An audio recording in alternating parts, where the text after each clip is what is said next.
This example is going to change meter every single measure. But what's different about this one is we're not going to have the same bottom number of our meter for every single measure. The first example when we did this, we had 8s on the bottom. So we had 7, 8, 3, 8, 7, 8, 4, 8. Now what we're going to have is a 7, 8, 3, 4, 7, 8, 4, 4. And you can see that change. The reason that it's so important to emphasize that is the change in the bottom number will often have a major impact in the overall sound and the rhythmic grouping that you're playing. So pay close attention to that. Now, when you're counting this, the reason that I like to break it down into 7, 8, and then 3, 4, we're just going to isolate that chunk right now. The reason I like to do that so much is 3, 4 has a very different sound than 6, 8 commonly.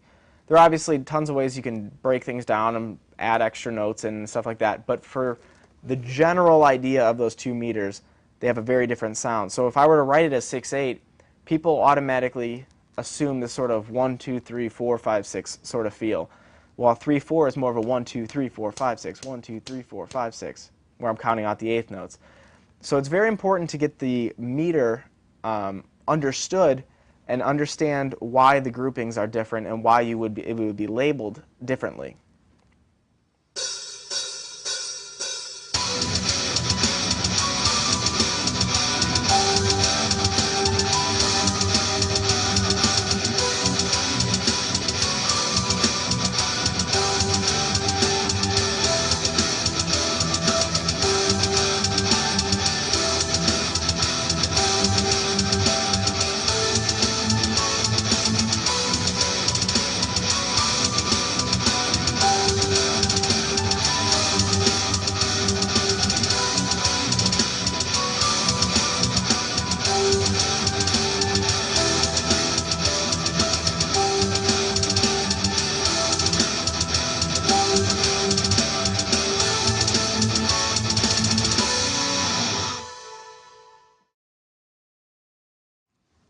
So now we're going to talk about a concept called a polyrhythm. A polyrhythm is when you have the same time signature on two or more instruments.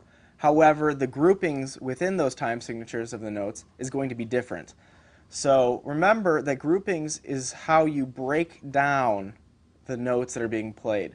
So in this example, we're just using steady eighth notes for both instruments. And I'm referring to one instrument as all the rhythm and then the melody line that I'll be playing.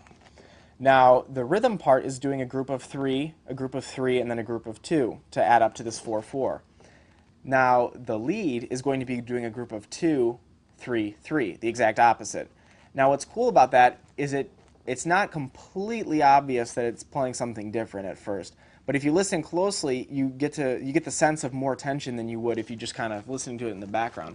So make sure you're paying attention to this because you can do this with anything. You can do this with 7, 8, you can do this with 13, 8, you can do this with 23, 16, whatever the time signature is, you can do this.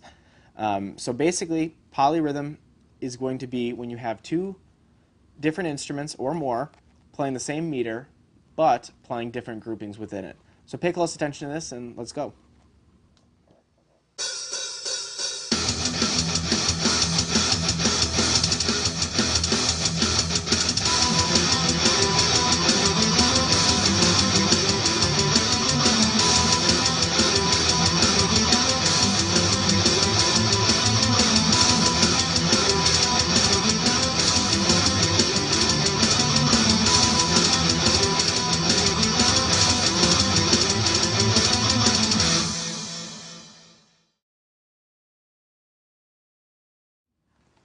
So for our final example today, we're going to be talking about a polymeter. A polymeter means that we have two time signatures playing at the same time.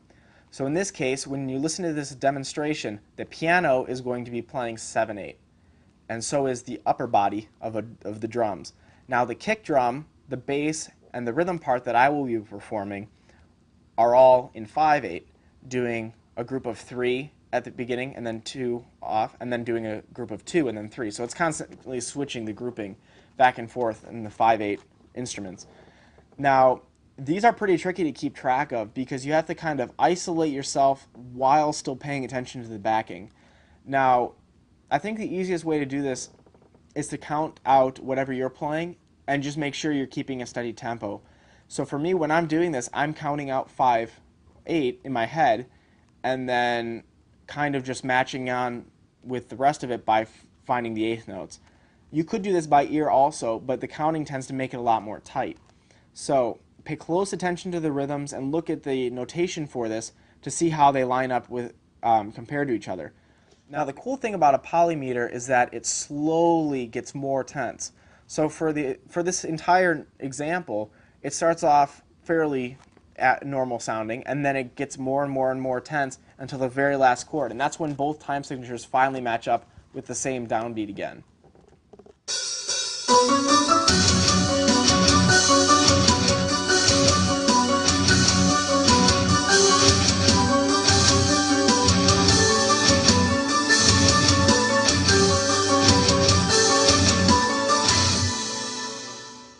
All right, everyone, I hope you had a good time today and learned some cool stuff that you can apply to your own songwriting. Again, I just want to stress the fact that this is not the only way you can create tension. This is just one small idea of how you can. So feel free to get in contact with me through my website if you have any questions over this or want some additional input. You can send me your polymeters or whatever you've been working on, and I'll take a look at them as soon as I get the chance. So thanks a lot, guys, and take care.